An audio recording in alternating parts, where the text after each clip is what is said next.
Hello నేను మీ శేషరావు. ఇంట గెలిచి రచ్చ గెలవమంటారు మన పెద్దలు.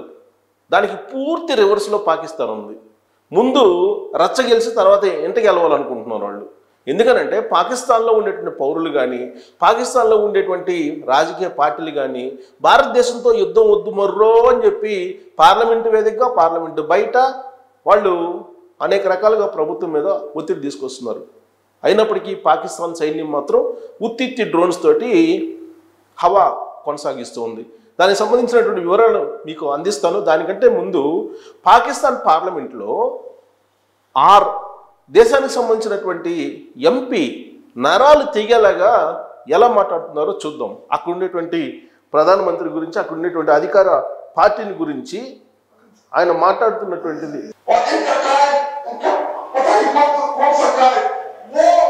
इंडिया के इन मामलात के ऊपर एक स्टेप पे नहीं आई।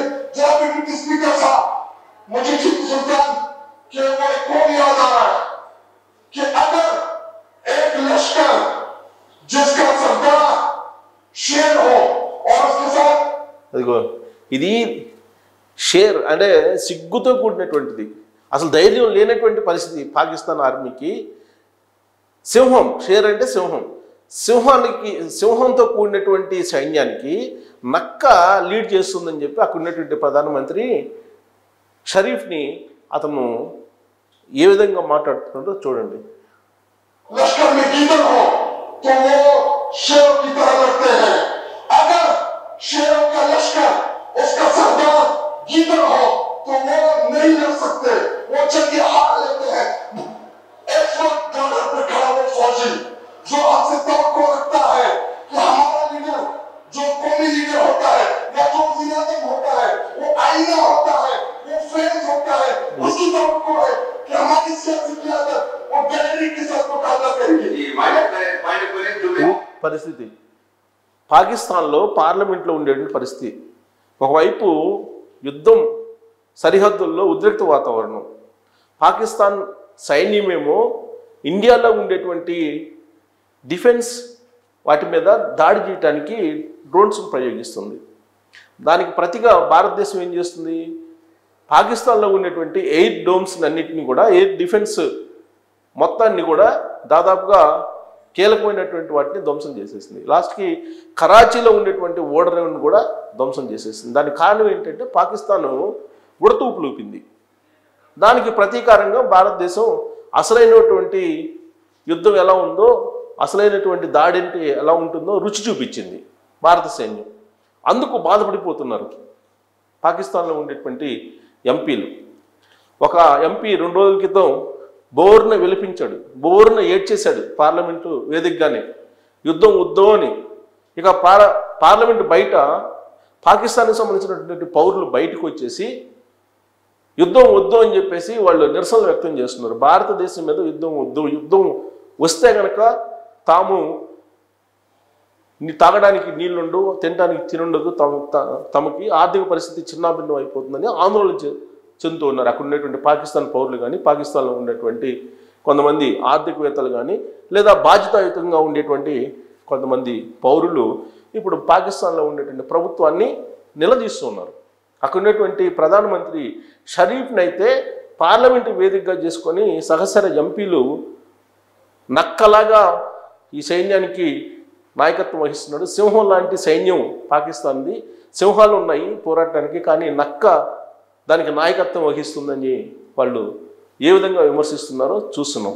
సరే, ఆ సైన్యాన్ని వాళ్ళు సమర్థించుకున్నారో, పాకిస్తాన్ సైన్యాన్ని సింహాలుగా పోల్చుకున్నారు, అది వాళ్ళ ఇష్టం. కాకపోతే అక్కడ ఉండే ప్రధానమంత్రిని మాత్రం నక్కలాగా పోల్చారు. అంతేకాదు, మరోవైపు పాకిస్తాన్ ఆర్మీ చీఫ్గా ఉన్నటువంటి మునీర్ ఎక్కడున్నాడో తెలియదు, మునీర్ కూడా లేనటువంటి పరిస్థితి. మునీరు అండర్గ్రౌండ్లోకి వెళ్ళిపోయారు, అజ్ఞాతంలోకి వెళ్ళిపోయారు. ఆయన అసలు ఉన్నాడో లేడో తెలియనటువంటి సిచ్యువేషన్ అక్కడ నెలకొంది. ఇప్పుడు పాకిస్తాన్ జాతీయ భద్రతా సలహాదారుగా కొత్త అతన్ని నియమించారు. ఆ నియమించినటువంటి అతను ఇప్పుడు ఈ మొత్తాన్ని పర్యవేక్షిస్తూ ఉన్నారు, ఇప్పుడు ఉన్నటువంటి యుద్ధానికి సంబంధించినటువంటి దాన్ని. మరోవైపు రక్షణ మంత్రి ఆసిఫ్, ఆయనేమో రాబోయే రోజుల్లో యుద్ధం రెడీగా ఉంది, సివిల్ వార్కి వెళ్దామన్న యాంగిల్లో ఆయన మాట్లాడుతూ ఉన్నారు. అసలు పాకిస్తాన్ ఏం చేయదలుచుకున్నారని చెప్పేసి అక్కడ ఉన్నటువంటి ఎంపీలు నిలదీస్తున్నటువంటి సిట్యువేషన్ మనకు కనిపిస్తూ ఉంది. అసలు కేవలం పాకిస్తాన్ ఆర్మీ ప్రస్తుతం నమ్ముకుంది ఎవరినో తెలుసా? తుర్కిస్తాన్ని, అంటే టర్కీని నమ్ముకుంది. ఆ టర్కీ ఇచ్చేటువంటి డ్రోన్స్ని ఇండియా మీద ప్రయోగిస్తుంది. ఇండియాలో ఉండేటువంటి సిటీస్, ప్రధానమైన సిటీస్ మీద వాటిని ప్లే చేస్తుంది.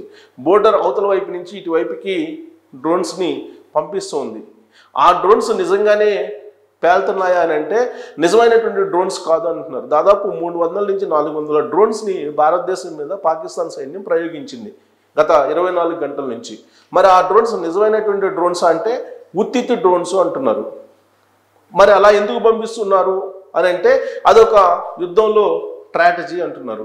ఆ డ్రోన్స్ని చూసి భారతదేశం యొక్క సైన్యం పవర్ఫుల్ వెపన్స్ని కనుక ఉపయోగిస్తే మొత్తం ఆయుధ సంపత్తి కరిగిపోతుంది భారతదేశాన్ని, అప్పుడు మనం భారతదేశం మీద యుద్ధం చెయ్యొచ్చు అనేటువంటి వ్యూహంతో భారత సైన్యం ఇప్పుడు మంచి పవర్ఫుల్ వెపన్స్ ఉపయోగించేలాగా పాకిస్తాన్ ఉత్తిత్తి డ్రోన్స్ని పంపిస్తుంది అని చెప్పి తెలుస్తుంది. లేదంటే దాదాపు 400 డ్రోన్స్ని భారతదేశం మీద ప్రయోగిస్తే ఒక్కటి మాత్రమే అమృత్సర్లో కనిపించింది. అలాగే కొన్ని మిజైల్స్ని కూడా ప్రయోగించింది. ఆ మిజైల్స్ని ఎవరు ఇచ్చారంటే చైనా ఇచ్చింది. చైనా ఇచ్చినటువంటి మిజైల్స్ని గాల్లోనే భారత ఆర్మీ కాల్ చేస్తుంది. మరోవైపు డ్రోన్స్ని పెద్ద స్థాయిలో ప్రయోగిస్తున్నారు. ఈ డ్రోన్స్ని ఉపయోగించడం అనేది హమాస్ నుంచి నేర్చుకుంది ఇప్పుడు పాకిస్తాన్. టర్కీ ఇచ్చినటువంటి ఈ డ్రోన్స్ని ఇప్పుడు ప్రయోగిస్తూ ఉంది. హమాస్కు కూడా టర్కీనే సప్లై చేసింది. సో ఇజ్రాయెల్ ఇలాంటి స్ట్రాటజీని చూసి విసిగిపోయింది. ఇజ్రాయెల్ కూడా హమాస్ చేసినటువంటి స్ట్రాటజీస్ని. అలాగే ఇప్పుడు పాకిస్తాను టర్కీ ఏ విధమైనటువంటి స్ట్రాటజీస్ని, టర్కీ ఇచ్చినటువంటి ఈ డ్రోన్స్ తోటి హమాస్ ఏ విధమైనటువంటి స్ట్రాటజీస్ని ప్లే చేస్తుంది ఇజ్రాయెల్ మీద, అదే తరహాలో ఇప్పుడు పాకిస్తాన్ టర్కీ ఇచ్చినటువంటి ఉత్తిత్తి డ్రోన్స్ తోటి ఇప్పుడు భారతదేశం మీద ప్రయోగిస్తుంది. సో భారత ఆర్మీకి ఇమీడియట్గా తెలిసింది. అందుకే చాలా స్వల్పమైనటువంటి శక్తి కలిగినటువంటి రాడార్స్ తోటి అలాగే టార్గెట్ని ఛేదించేటువంటి పరికరాలని మాత్రమే ఉపయోగిస్తూ ఉన్నారు. సో పాకిస్తాన్ ఏమనుకుంటుంది, తాము పంపించేటువంటి డ్రోన్స్ని పేల్చివేయడానికి బలమైనటువంటి ఆయుధ సంపదని వాడుతున్నారు. సో భారతదేశం దగ్గర ఉన్నటువంటి ఆయుధ సంపత్తి అంతా కరిగిపోతుంది అనేటువంటి అభిప్రాయంతో ఆ దేశానికి సంబంధించినటువంటి సైన్యం ఉంది. టర్కీ ఇచ్చేటువంటి డ్రోన్స్ పనిచేయవు. వాస్తవంగా కొన్ని మీడియా సంస్థలు ఇంటర్నేషనల్గా మనం చూస్తే కనుక టర్కీ పంపించేటువంటి డ్రోన్స్ మన పెళ్ళిళ్ళప్పుడు షూట్ చేసుకుంటాం కదా, షూట్ చేసుకునేటువంటి డ్రోన్స్ కొంచెం పెద్ద సైజులో ఉంటాయి. అలాగే పెద్ద ఈవెంట్స్ జరిగేటప్పుడు డ్రోన్స్ తిప్పుతూ ఉంటారు, అలాంటి డ్రోన్స్ని ప్రయోగిస్తుంది. ఇంకొంచెం పెద్దవి వాటికి నకిలీ గన్స్ని పెట్టేసి, పేలనటువంటి గన్స్ని పెట్టేసి పంపిస్తూ ఉంది. అంటే అదొక వ్యూహం యుద్ధంలో అని చెప్పి చెప్తూ ఉన్నారు. బట్ కొన్నిటిని మాత్రం ర్యాండమ్గా పవర్ఫుల్ డ్రోన్స్ని పంపిస్తుంది పాకిస్తాన్. అది కూడా యుద్ధంలో ఒక తంత్రం అని చెప్పి చెప్తూ ఉన్నారు. అంటే ఒక 400 డ్రోన్స్ని పంపించేస్తే ఇప్పుడు యాంటీ డ్రోన్ సిస్టమ్ని, యాంటీ డ్రోన్ యుద్ధాన్ని ఇప్పుడు చేస్తుంది భారతదేశం. సో S-400 లాంటి పవర్ఫుల్ రాడార్ని ప్రయోగించిందని కూడా న్యూస్ వస్తూ ఉంది. కానీ అది నిజం కాదు అంటున్నారు. ఇప్పటి వరకు S-400ని ఉపయోగించలేదు. దాన్ని ఉపయోగిస్తే అసలు పాకిస్తాన్ బూడిదవుతుంది, ఏం మిగలదని చెప్పి చెప్తున్నారు. వాళ్ళు ప్రయోగించేటువంటి డ్రోన్స్ చాలా బలహీనమైనటువంటి డ్రోన్స్, కాకపోతే ర్యాండమ్గా అక్కడక్కడ బలమైనటువంటి డ్రోన్స్ని ప్రయోగిస్తున్నారు. అది కూడా వ్యూహము అని చెప్పి అంటున్నారు. పాకిస్తాన్కి సంబంధించినటువంటి విమానాశ్రయాలను కూడా కొన్నిటిని మూసివేయలేదు, పౌర విమానాలను. ఎందుకనంటే భారతదేశం యుద్ధ నీతిని అనుసరిస్తూ ఉంది. సివిలియన్స్ మీద, పౌరులకి ఎలాంటి నష్టం జరగకుండా కేవలం ఉగ్రవాద స్థావరాల మీద, ఉగ్రవాదుల మీద, ఉగ్రవాదుల్ని ప్రోత్సహించి దాచిపెట్టి వాళ్ళని ప్రాణంతో బతికించాలని ప్రయత్నం చేసినటువంటి పాకిస్తాన్ సైన్యాన్ని మాత్రమే భారత సైన్యం టార్గెట్ చేస్తూ ఉంది. ఆ దిశగానే మిసైల్స్ పంపిస్తూ ఉంది. అందుకే సింధూర్ 1.1లో ఏం చేసింది, ఒకేసారి 9 టార్గెట్స్ని కొలాప్స్ చేసేసింది, ఉగ్రవాద స్థావరాలని. ఆ తర్వాత ఏం చేసింది, పాకిస్తాన్ కవ్వింపు చర్యలకు పాల్పడి పాకిస్తాను భారతదేశంలో ఉన్నటువంటి 15 సిటీస్ మీద మిజైల్స్ని ప్రయోగించి డ్రోన్స్ని ప్రయోగించింది. దానికి ప్రతిగా భారతదేశం ఏం చేసింది, రావల్పిండి, కరాచీ, లాహోర్లో ఉండేటువంటి ఎయిర్ డోమ్స్ని కొలాప్స్ చేసేసింది. సో కేవలం పాకిస్తాన్ సైన్యం ఏదైతే ప్రోత్సహిస్తుందో ఉగ్రవాదాన్ని ఉగ్రవాద స్థావరాలు ఇదే టార్గెట్ చేస్తుంది భారతదేశం. ఎప్పుడు కూడా పాకిస్తాన్ పౌరులను కానీ పాకిస్తాన్కి సంబంధించిన వనరుల మీద కానీ ఎప్పుడు టార్గెట్ చేయలేదు. కానీ పాకిస్తాన్ ఏం చేస్తుంది, ఇండియాలో ఉన్నటువంటి సిటీస్ని, ప్రధానమైన సిటీస్ని టార్గెట్ చేస్తుంది, ఎయిర్పోర్ట్స్ని టార్గెట్ చేస్తుంది. అందుకే ప్రతిగా ఇప్పుడు భారత ఆర్మీ తగినటువంటి బుద్ధి పాకిస్తాన్కి చెప్పింది. దీంతో మొత్తం అక్కడ నెట్వర్క్ వ్యవస్థ అంతా చిన్నాభిన్నం అయిపోయింది, ఓడరేవులు కొలాప్స్ అయిపోయినాయి.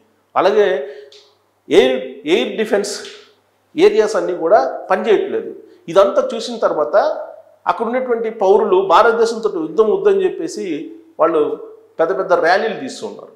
మరోవైపు పార్లమెంటు వేదికగా ఎంపీలు కొంతమంది ఏడుస్తూ ఉంటే మరి కొంతమంది అక్కడ ఉన్నటువంటి ప్రధానమంత్రిని విమర్శిస్తూ ఆరోపణలు చేస్తూ ఆయన్ని ఒక నక్క కింద పోలుస్తున్నారు. అంటే పాకిస్తాన్లో ఉన్నటువంటి పౌరులు, పాకిస్తాన్లో ఉన్నటువంటి ప్రజాప్రతినిధులు ఆ దేశానికి సంబంధించినటువంటి ఆర్మీ మీదనే తిరగబడుతూ ఉన్నాయి.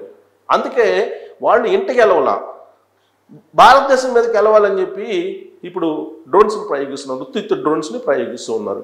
అందుకే ఇంట గెలిచి రెచ్చగలవాలి. కానీ వాళ్ళు ఏమనుకుంటున్నారు, ఇప్పుడు రెచ్చగెలిచి ఇంటికి వెళ్ళాలనేటువంటి రివర్స్ యాంగిల్లో వాళ్ళు వెళ్తున్నట్టు కనిపిస్తుంది పాకిస్తాన్ సైన్యం యొక్క తీరు.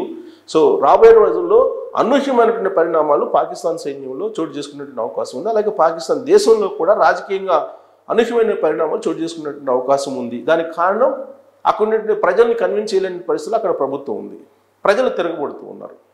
దాని కారణంగానే అక్కడ పాకిస్తాన్ సైన్యం మీదనే ప్రజలు తిరగబడేటువంటి అవకాశాలు లేకపోలేదు. మరి పాకిస్తాన్ ఎంపీ నరాలు తెగేలా తన ఆక్రోశాన్ని వెళ్ళగట్టిన తీరుని కనుక మీరు అబ్జర్వ్ చేస్తే పాకిస్తాన్ పరిస్థితి ఏంటి అని మీకు అనిపిస్తుంది అనేది ట్రోల్ చేయొచ్చు. Thank you.